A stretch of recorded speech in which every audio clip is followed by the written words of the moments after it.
Hey guys, in this video we're going to be talking about the most important things to look for when you're looking for a radar detector. Obviously each one is going to have its own share of pros and cons. They've got different features, different price points, all that kind of stuff. And so what we're going to look at here is basically the most important attributes to look for any radar detector. And we're going to be covering the top four, in my opinion, the top four. We're going to be taking a look at its sensitivity, basically, its range, both on-axis and off-axis. We're going to be taking a look at its reactivity and reaction time to brief alerts.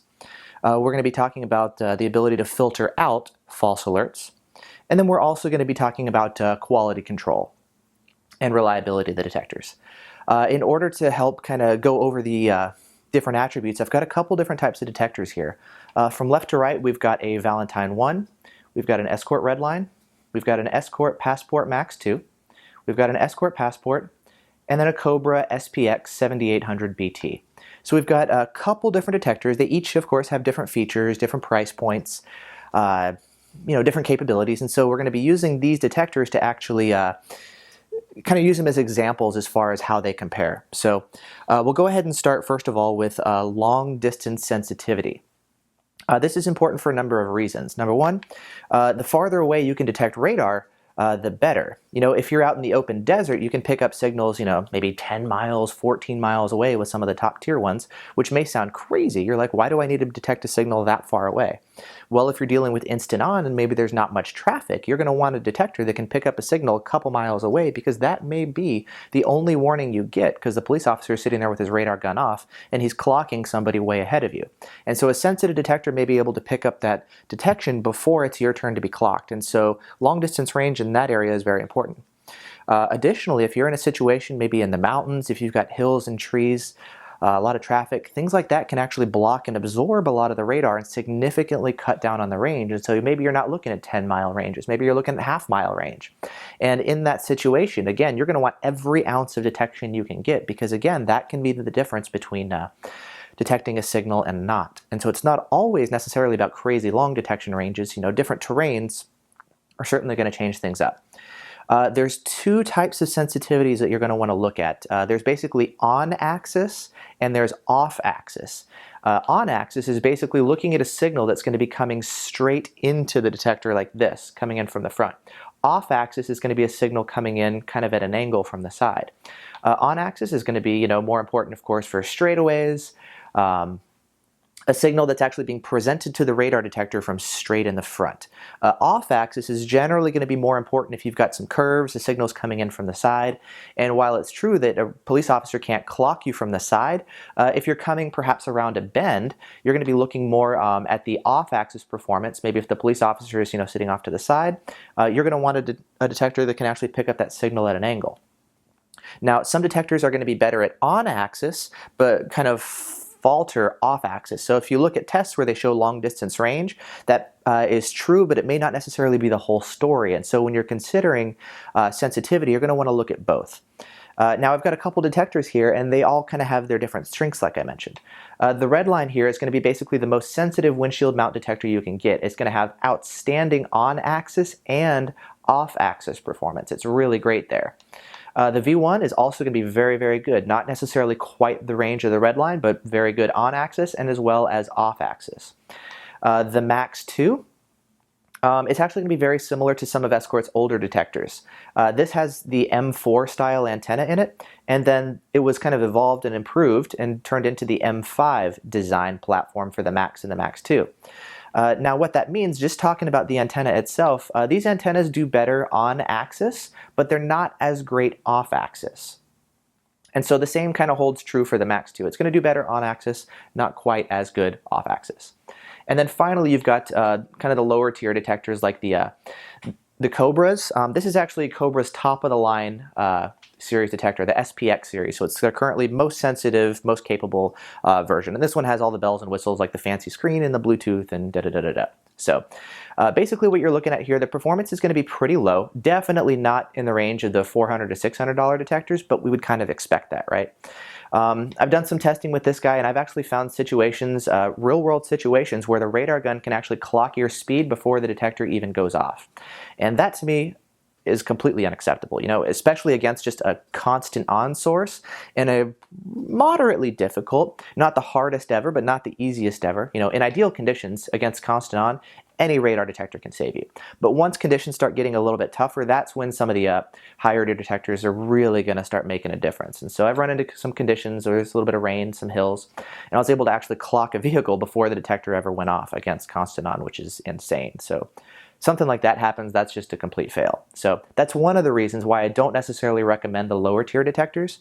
Again, they can give you saves, but you're really, really limiting your capabilities there. So that's long distance sensitivity. That's definitely something you're going to want to look at, and it's one of the most important features in a radar detector. The second thing that we're going to be talking about, in no particular order, it's not like a ranking or anything. The second thing we're going to be talking about is the reactivity, meaning how fast is it capable of alerting to brief signals. To give you two examples of why this is important. Number one, if a detector is really slow at alerting, some police officers like to use a feature called quick trigger, which is basically they turn the radar gun on, they register a speed, and they immediately turn it off. And the idea is if they can actually register your speed and your detector is slow to alert, they can actually clock you without your detector alerting. Now, fortunately, most of the detectors on the market these days are actually really good, and they're very capable of defeating quick trigger, so it's not really that big of a deal. It maybe used to be when detectors were slower, but I mean, there's now been performance updates for the detectors, band segmentation, RDR, custom sweeps and stuff, which speeds it up. Even some of the Cobras, depending on the model and all, they're actually not that bad.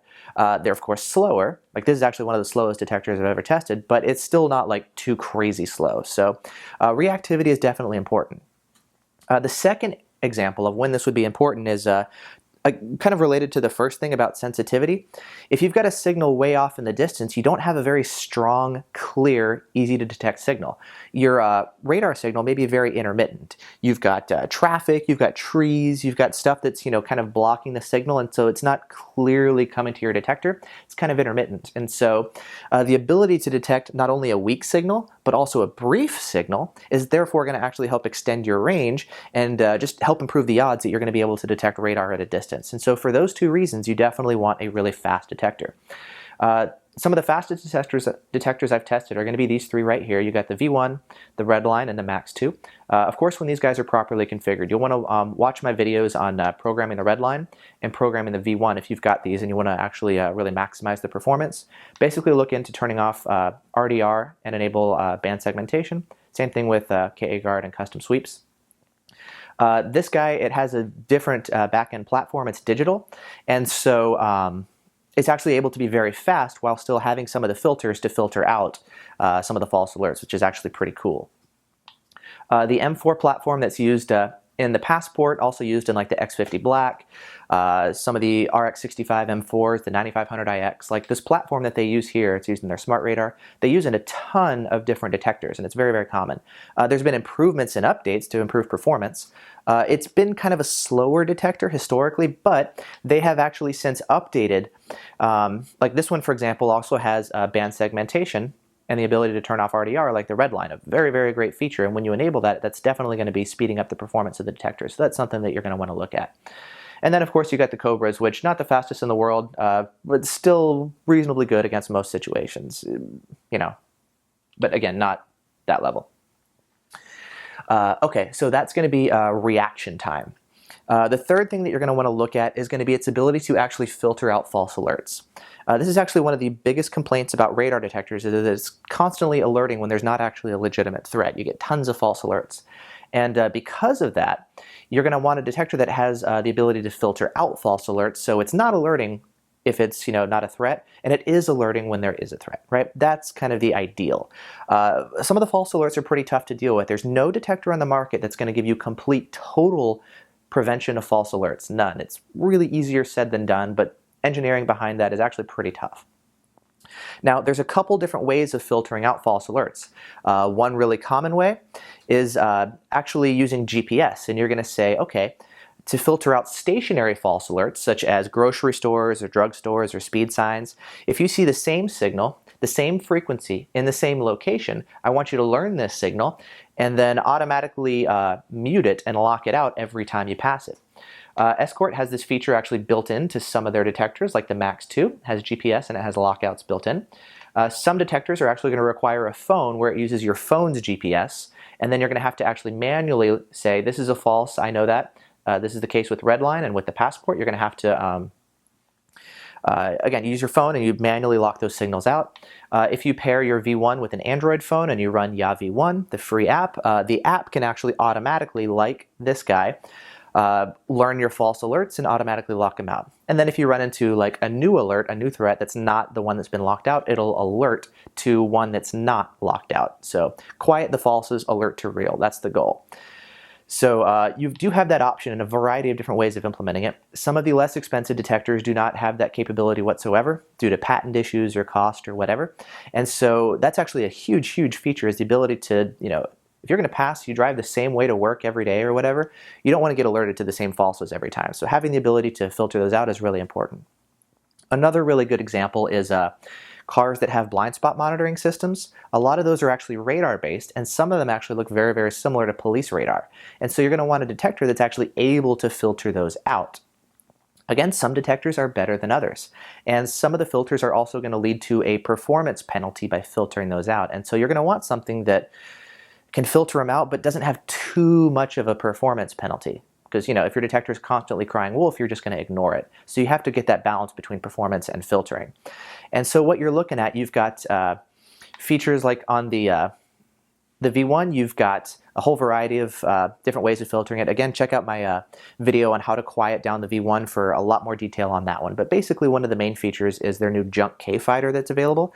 It's actually one of the best filters available for that. Escort uses a feature called TSR, traffic sensor rejection, which is kind of the same idea. There's more of a performance penalty, and it actually doesn't work quite as good as the one on the V1, but it does do a reasonably good job. People online tend to be saying the filter on the Redline actually does do a little bit better than on the Max 2 for whatever reason. And so TSR, in my testing, you get the least penalty here, the most penalty here, and kind of in between there in terms of like how much of a delay it introduces on K-band. So yeah, you're still going to get false alerts, but some of these guys will actually do a pretty good job. Same thing with the Passport, you've got TSR available, and this guy can filter them out too. And you've got, again, the actually one issue I've seen with this guy, and we'll get into this in the next section, is kind of quality control. This guy likes to alert K-band sources is actually Ka-band, so it's saying a potentially false source is actually like a police officer. Very, very likely to be a police officer, and so this guy actually likes to misrepresent frequencies a lot. And so not only does it have issues in actually filtering out the false alerts, but it's misrepresenting frequencies and giving you false information, which is not good, because Ka is usually very likely to be a police officer, especially depending on where you are, and K-band, you have a much higher probability of it being a cop or a false alert, depending on where you are. This guy also likes to leak a lot of energy out the backside, and it causes these other guys to actually false alert. And so if you haven't been able to guess, I'm not too big of a fan of the Cobra radar detectors. It's very limited protection and will just cause problems for like other radar detector users, so it's not a great one to use for others. So I generally don't recommend these guys. There are other affordable options that are better, and if you're willing to spend a little bit more, you get definitely better performance. But anyways, let's go ahead and now talk about oh, actually, one other thing that you can do to filter out false alerts is actually mute all signals at low speeds. There's a variety of different ways of doing that, so I'll put a video up on the screen. You can click on that, or the link in the video description, click on that. And it's going to give you a couple different ways of actually filtering out signals when you're just traveling at low speeds. You're not speeding or anything, you don't really care, and so you just keep everything quiet. Great for driving around town. Again, some methods are better than others. These guys, again, are going to do it better. This guy's is kind of wonky and weird, doesn't work as well, and it's just a weird implementation. Finally, let's go ahead and talk about quality control. So let's say you've got a great radar detector. It's got a whole bunch of really good features. It's very capable. You spend a bunch of money on it, but then it starts having problems, whether certain features aren't working properly, whether it's having muting issues, physical issues with things falling apart. Like, you want a detector that's got great build quality and doesn't have problems down the line, right? Like, you won't necessarily see that on a sales page where they're listing all the features and it's like, great, it's got a lot of features, but it's kind of problematic. So let's go ahead and talk next about quality control. The way that works is some of the detectors are going to be a little bit newer. Some of the detectors have been out a little bit longer, and if a detector's been out for a period of time, even though there's been updates over time, they've also had a chance to fix a lot of the bugs that came out. So V1 originally came out like 20 years ago and has been updated constantly over the years. And so externally it looks the same, but the insides are actually very different than they were originally. And since then, yeah, it's had some issues, but they've also had a chance to improve and fix a lot of bugs. And so a lot of the quality control issues now are pretty much gone. The Redline is also going to be pretty stable. One issue you'll see there is if you run the speaker volume at 100%, the speaker inside tends to blow out, and then you'll no longer get any audio alerts. You'll still get the visual alerts, but no audio. You can send it back to Escort, it's a known issue, and they'll replace the speaker, or you can do it yourself for like 10 bucks. You basically just remove 4 screws, pop off the bottom case, unplug a cheap speaker and put another one in and put it back together. It's a very easy fix, but it's something good to be aware of. As far as the Max 2, this has actually been one of Escort's most problematic detectors, the Max and the Max 2. I'm not sure why. It's one of Escort's most feature-rich detectors. I don't know if it's the whole digital platform and they're still working out the bugs, but there's been a bunch of issues, everything from the case falling apart to difficulties getting a GPS lock and incorrect speeds to the mount being very shaky and the whole thing wobbling to the new type of mount, which is a sticky cup instead of a suction cup, which actually sticks to your windshield, but if it gets dirty, it has a tendency of falling off. And so you've got a $600 detector that's hanging by like not the greatest mount, and the whole thing just slams down in your dash. You've got some KA falsing issues that they haven't been able to fix. You've got poor laser detection. So if you go on Escort's forum, the Max and the Max 2 sadly has turned into like a complaint forum basically. There's a lot of cool features, but they're still having issues, getting all that fixed. And they've kind of slowed down their updates too. Also something else to consider if you pair these detectors with Escort Live, it works great on iOS. The Android platform, it's still really buggy. They've been releasing updates and actually causes more problems than it fixes sometimes. So just something to be aware of. Again, you won't necessarily see that kind of stuff listed on sales pages, but once you start using it, you'll get a feel for that kind of stuff. And then finally with the Cobra, running it around, I found things like the screen on it tends to flicker. Like every time it updates, it actually momentarily goes black to refresh. And so if you're maybe accelerating and the speed is actually changing, showing your speed if you've got it paired with the phone, because it's constantly blacking out, it's going to look like your screen is really flickering or something. It's really bizarre. So yeah, I just don't necessarily recommend the Cobras in general. Every detector does have its kind of fair share of quirks. Like there's no perfect detector. Some of them have their own strengths and weaknesses and all. But it's kind of good to be aware of what you're getting into, what to expect, what the potential issues are and how to fix them, and really getting a feel for which one is the best fit for you. So what I generally recommend, you guys are probably going to ask, which one is the best? So I've got a video talking about which radar detector is quote-unquote the best, which short answer is there isn't one. Again, they each have their strengths and weaknesses, so it's a matter of you deciding which one is the best fit for you based on your budget, your needs, where you're driving, what features you want, etc. And so it's just a matter of selecting which one is most appropriate for you. Also, another great resource I would recommend is radardetectorforum.org. rdforum.org. You can go there and there's a whole bunch of enthusiasts who do tests, who review the products, who give their experiences, who can help you fix issues, help you find the best one, find great pricing on it. So that's definitely an awesome resource. I'm there all the time. A lot of really great people posting there. So definitely recommend checking out the forum, rdforum.org, great place. And yeah, so those are going to be the main things that I look at when I'm looking at a radar detector. There's other attributes, of course, too, but these are going to be the main ones. We're basically looking at its sensitivity, its reaction time, how well it can filter out false alerts, which is becoming more and more important these days, and finally, the quality control, if it's going to be a reliable, capable, well-built detector for you over time. So great, there you go. Hope that's been helpful. Subscribe if you guys haven't already and you want to keep staying updated with this kind of stuff. And until next time, I will catch you guys later. Thanks for watching. Bye-bye.